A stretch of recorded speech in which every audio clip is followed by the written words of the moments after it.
We only have 27 tonight, and I literally grew up in Kingston as a child, so I'm in very familiar territory, and I'm actually behind a restaurant that I worked at when I was younger, and my sister just got a job here. It's now Cancun. When I worked there, it was Bickford's. I'm gonna turn her down because she's so freaking loud. Hopefully she'll stay down.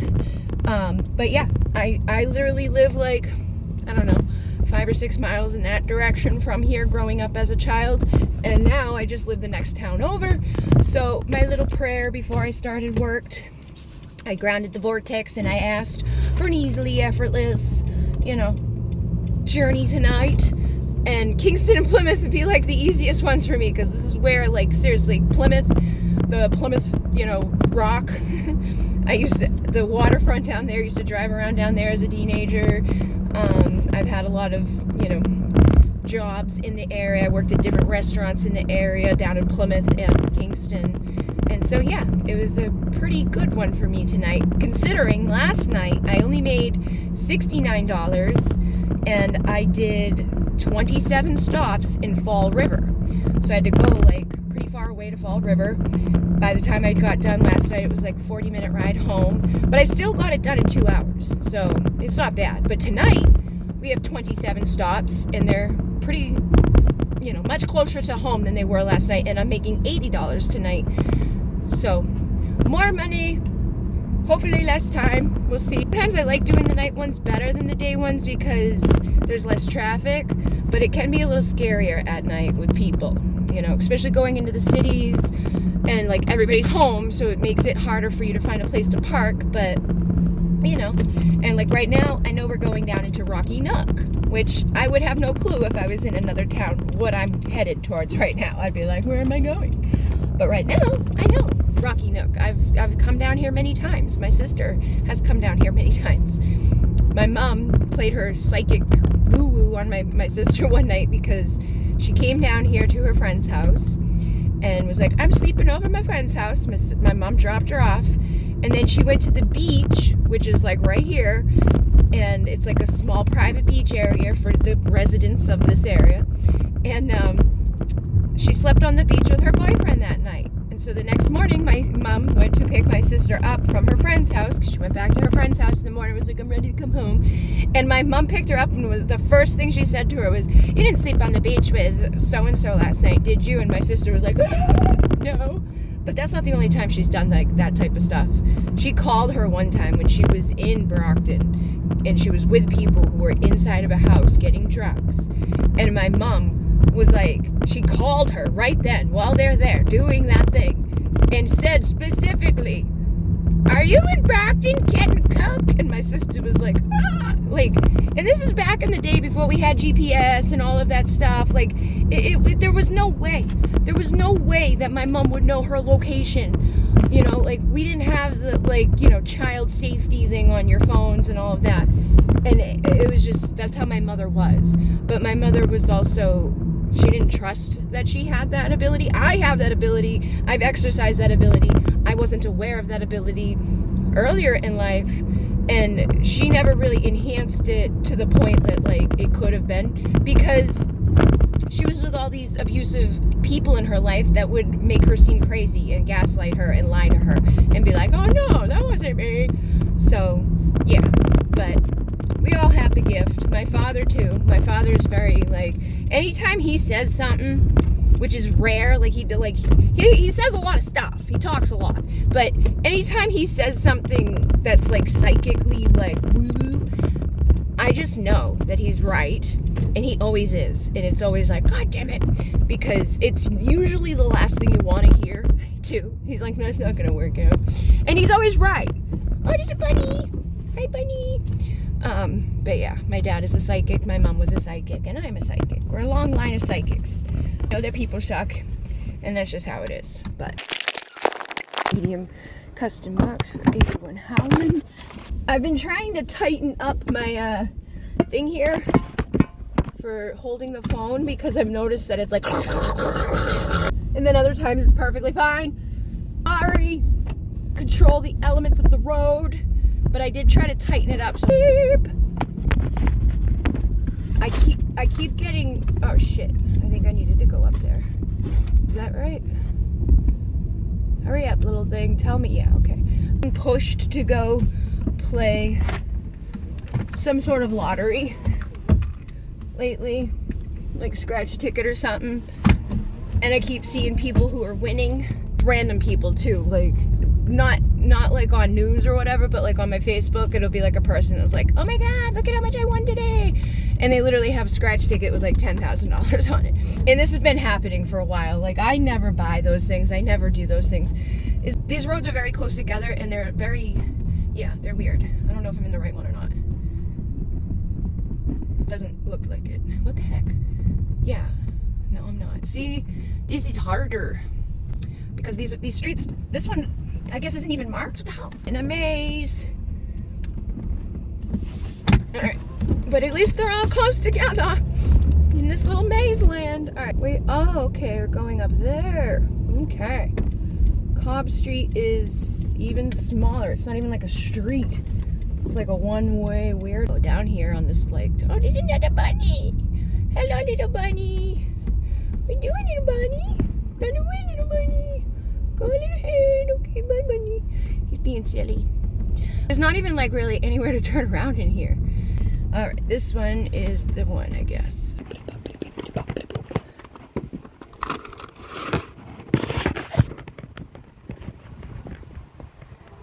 Oh no. Is that dog alive? I can't even tell.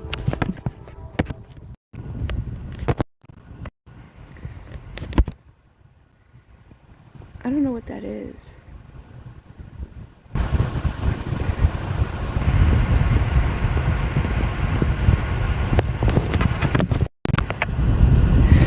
I hate this. Last night I was like bawling my eyes out because I saw a guy. I pulled into like, it was like not a nice area. It was like, I don't even know how to explain it.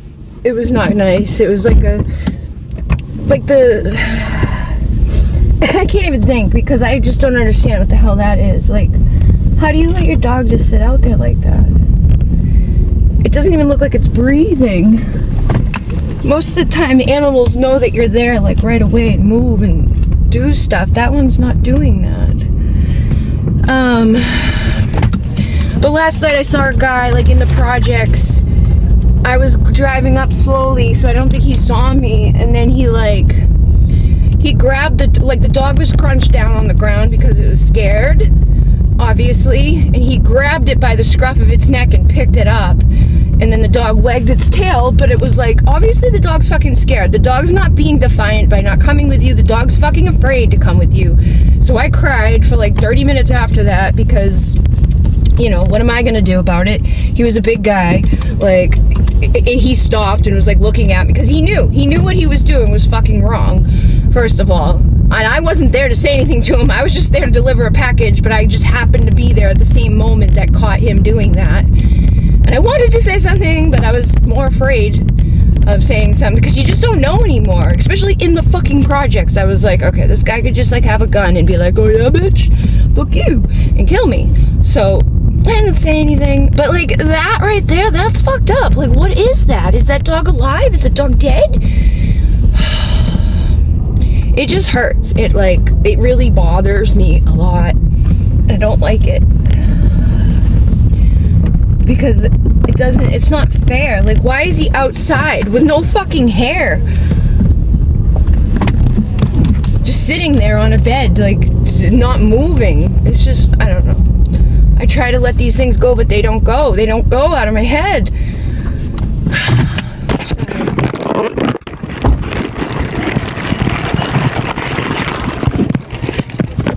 Party.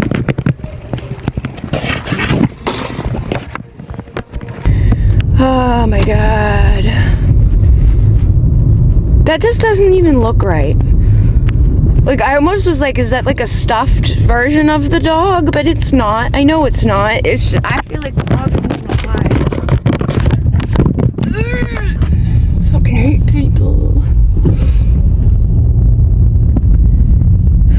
if you get a dog that you don't plan on having in your home, don't get a fucking dog.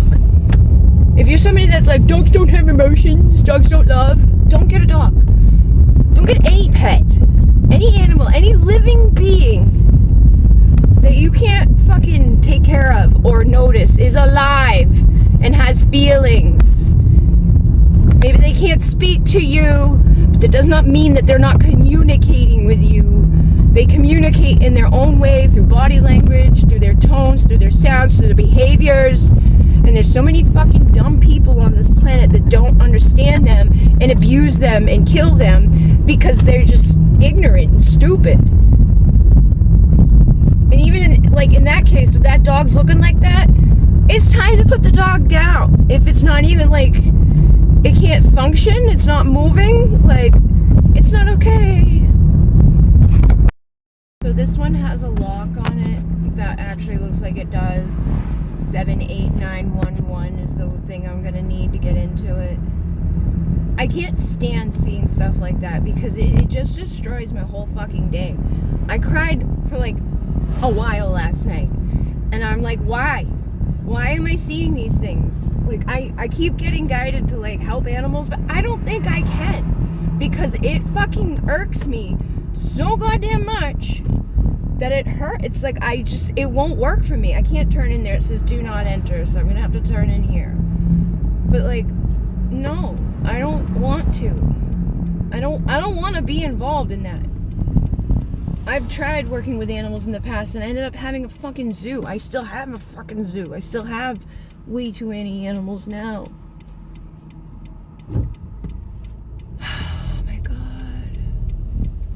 Because I'm like, why are you showing me this stuff? What am I supposed to do about it? Am I gonna go knock on their door and be like, hey? People don't care. Me being like, hey, isn't gonna make them care anymore. If anything, they're just gonna be like, mind your fucking business. He's fine. That's what he always does. Yeah, because he has no fucking choice, because you're a fucking lousy fucking person. And then that guy last night, same fucking type of shit. It's a waste of fucking breath to talk to certain people. Because was he, oh, I'm sorry. And then as soon as he's not in a good mood, or the dog, because I could tell, he thought the dog was just being defiant by not coming with him, but his body language was I'm fucking petrified right now, and I don't feel safe coming with you. Not just being a fucking jerk dog, It's not what it is. So I'm pulling right up to the front door here. There's enough room for people to get around me. I always pay attention to that stuff. There's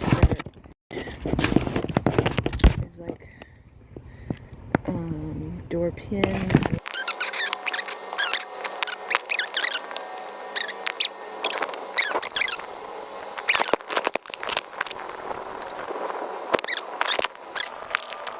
None of the codes that they left me were fucking correct. Not a single one. So, what the fuck? I can't get in without the right code. I don't understand what people think. If you want people to come into your fucking place, give them the right... He didn't even have the right door number down. It was just his number was totally different than the number... his apartment number was different than the number that he had listed. So I tried every fucking combination of all those numbers that he gave me, and none of them worked. I'm gonna spend my whole night there. Get your fucking normal shit together, people. How do you expect me to go in? Oh my god. This is why I get upset about the fucking shit, because it just makes me angry for the rest of the fucking day, and it just throws off everything. And it's 2 days in a row now with the animal shit. I don't want to fucking see it. I don't want to know about it. This is why I don't like leaving my fucking house. Oh man. I should be done quick though. These have so far been seemingly close together. I didn't really look at the map today when I was getting my stuff. I'm pretty close to the end at this point. Driving into Morton Park right now. Well, not into it. I have not been to since I was a child.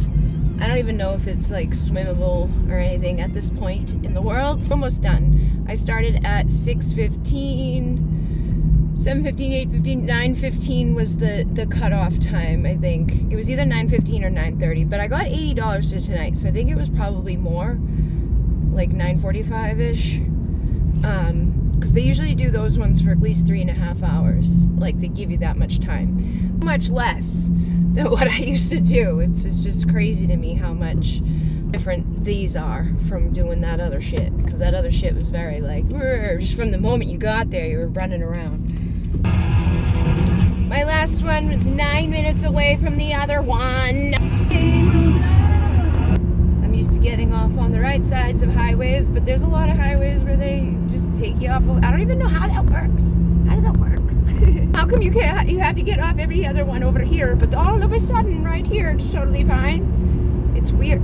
It's weird how roads are built, just like a big fucking clusterfuck. And if they don't do it the right way, it makes things very like difficult. From like, look at, let's go up here and do a U. It probably wouldn't take 10 minutes to get there if we had normal roads. This thing doesn't help any because it's like, let's take you the safest possible way possible.